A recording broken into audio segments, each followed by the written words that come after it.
മാധ്യമം പോഡ്കാസ്റ്റ്. മാധ്യമം editorial 2026 March 19 വ്യാഴം. ദുഷ്ടമുദ്ര നൽകി ദീർഘകാല പ്രൊപ്പഗാൻഡയിലൂടെ പൈശാചികവൽക്കരിക്കുക, തുടർന്ന് നിരന്തരം വേട്ടയാടുക, അങ്ങനെ പച്ചയ്ക്ക് കൊല ചെയ്യുക. യാങ്കി സയനിസ്റ്റ് കൂട്ടുകെട്ട് ചെയ്തു വരുന്നത് ഇതാണ് എന്ന് വ്യക്തമാക്കുകയാണ് ഇന്നത്തെ എഡിറ്റോറിയൽ. യുദ്ധത്തിലെ ദൈവവും പിശാചുക്കളും. 18 നാൾ കടന്ന യാങ്കി സയനിസ്റ്റ് കൂട്ടുകെട്ടിൻ്റെ ഇറാൻ ആക്രമണത്തിൽ ഭരണ നേതൃതലങ്ങളിലുള്ളവരുടെ രാഷ്ട്രീയ കൊലപാതകങ്ങൾ തുടരുകയാണ്. ഇറാന്റെ പരമോന്നത നേതാവ് ആയത്തുള്ള അലി ഖാംനഇയെ ഇസ്രയേൽ വധിച്ചതിൽ പിന്നെ supreme national security council secretary എന്ന നിലയിൽ രാജ്യത്തിൻ്റെ അനൗദ്യോഗിക നേതാവായി രംഗത്തുണ്ടായിരുന്ന ഡോക്ടർ അലി ലാരിജാനിയെയും ബസീജ് അർദ്ധസേനാ വിഭാഗം തലവൻ ഗുലാം റിള സുലൈമാനിയെയും തിങ്കളാഴ്ച രാത്രി ഇസ്രയേൽ വ്യോമാക്രമണത്തിൽ കൊലപ്പെടുത്തി. ഇവരെ വധിച്ച വാർത്ത പുറത്തുവിട്ട ഇസ്രയേൽ പ്രതിരോധ മന്ത്രി ഇസ്രയേൽ കാറ്റ്സ് പറഞ്ഞത്, അവരിരുവരും ഉന്മൂലന പരിപാടിയുടെ ആശാനായിരുന്ന ഖാംനഇക്കും പൈശാചിക അച്ചുതണ്ടിൽ നിന്ന് കൊല ചെയ്യപ്പെട്ട മറ്റുള്ളവർക്കും ഒപ്പം പാതാളത്തിൻ്റെ ആഴങ്ങളിലേക്ക് ചേർന്നു കഴിഞ്ഞു എന്നാണ്.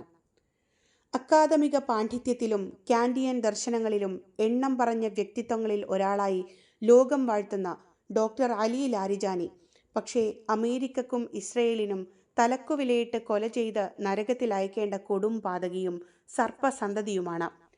നേരത്തെ ഖാംനഇയെ കൊല ചെയ്തപ്പോൾ ഭീകരതയുടെ മാസ്റ്റർ മൈൻഡിനെ വകവരുത്തിയെന്നായിരുന്നു വ്യാഖ്യാനം. മുമ്പ് ഫലസ്തീൻ ചെറുത്തുനിൽപ്പ് പ്രസ്ഥാനത്തിൻ്റെ നേതാക്കളെയും ലബനാനിലെ ഹിസ്ബുള്ള ചീഫ് അടക്കമുള്ളവരെയുമൊക്കെ വധിച്ചു കളഞ്ഞതും മതവർണ്ണത്തിലുള്ള ഈ പൈശാചിക ചാപ്പയടിച്ച ശേഷമാണ്.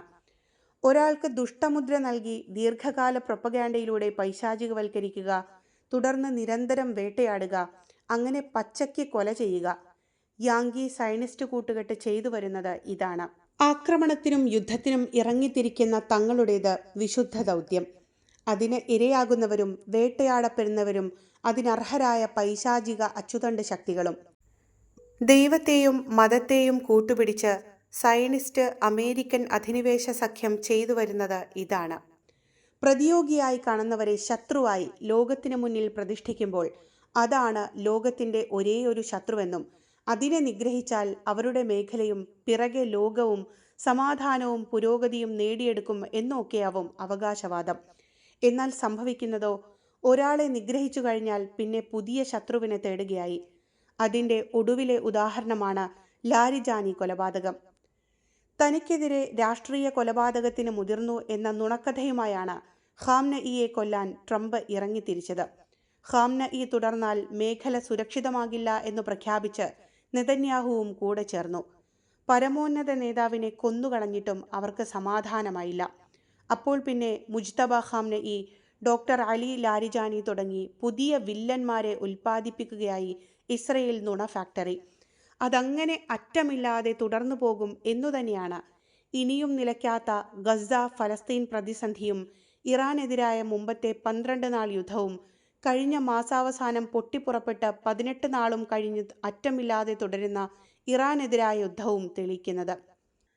ശത്രു നിർമൂലനമോ അതുവഴി ശാശ്വതമായ ഭീഷണി നിർമ്മാർജ്ജനമോ ഇസ്രായേലിൻ്റെ അജണ്ടയിലില്ലെന്നും ശത്രുവിനെ താൽക്കാലികമായി തളർത്തുകയും പിന്നെയും വളരുമ്പോൾ അടുത്ത പ്രഹരത്തിന് വട്ടം കൂട്ടുകയും ചെയ്യുന്നതാണ് സയനിസ്റ്റ് രീതിയെന്നും ഗസ ആക്രമണം 9 മാസം പിന്നിട്ട ഘട്ടത്തിൽ ഇസ്രയേലിൻ്റെ റിയൽ അഡ്മിറൽ ദാനിയൽ ഹഗാരി തന്നെ പറഞ്ഞിട്ടുണ്ട്.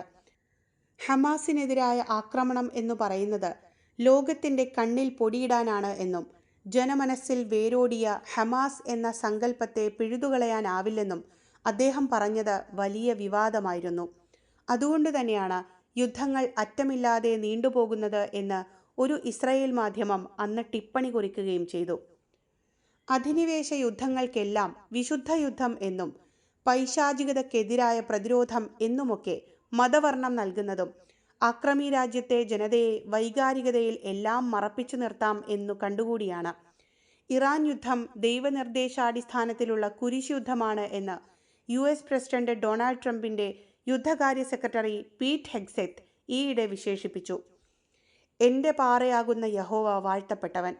അവൻ യുദ്ധത്തിന് എൻ്റെ കൈകളെയും പോരിന് എൻ്റെ വിരലുകളെയും അഭ്യസിപ്പിക്കുന്നു എന്ന ബൈബിളിലെ സങ്കീർത്തനം അധ്യായം 144 വാക്യമായിരുന്നു അദ്ദേഹം നിരത്തിയ തെളിവ്. ഇറാൻ യുദ്ധത്തിൽ ദൈവസഹായം യാങ്കി സയനിസ്റ്റ് കൂട്ടുകെട്ടിനാണ് എന്ന കാര്യത്തിൽ അദ്ദേഹത്തിന് സംശയമൊന്നും ഉണ്ടായിരുന്നില്ല. ഇങ്ങനെ ദൈവത്തെ കൂട്ടുപിടിച്ച് യുദ്ധവെറി പരത്താനുള്ള നീക്കത്തെ ജെറുസലമിലെ ലത്തീൻ പാത്രിയാർക്കീസ് കർദിനാൾ പിയർ ബാറ്റിസ്റ്റ പിസബാല ശക്തമായ ഭാഷയിൽ അപലപിക്കുകയുണ്ടായി. ഈ യുദ്ധത്തിലേക്കും ഇതുപോലുള്ളതിലേക്കും ദൈവനാമം വലിച്ചിഴക്കുന്നത് കൊടും പാപമാണ് എന്ന് അദ്ദേഹം ഓർപ്പിച്ചു. തീർത്തും ഭൗതിക രാഷ്ട്രീയ താൽപ്പര്യം മുന്നിൽ വെച്ചുള്ളതാണ് ഓരോ യുദ്ധവും. ഈ യുദ്ധത്തിൽ ദൈവമുണ്ടെങ്കിൽ നിലകൊള്ളുക കൊല്ലപ്പെടുകയും വേദന തിന്നുകയും പശ്ചിമേഷ്യയിലുടനീളം അടിച്ചമർത്തപ്പെടുന്നവരുടെയും കൂടെയായിരിക്കും എന്നും അദ്ദേഹം കൂട്ടിച്ചേർത്തു. കർദിനാൾ പിസബാല പറഞ്ഞതാണ് ശരി. എന്നാൽ പിശാചുക്കൾ വേദമോതുന്ന കാലത്ത് ദൈവിക നേരിൻ്റെ വക്താക്കളെ ആര് കേൾക്കാൻ? മാധ്യമം പോഡ്കാസ്റ്റ്.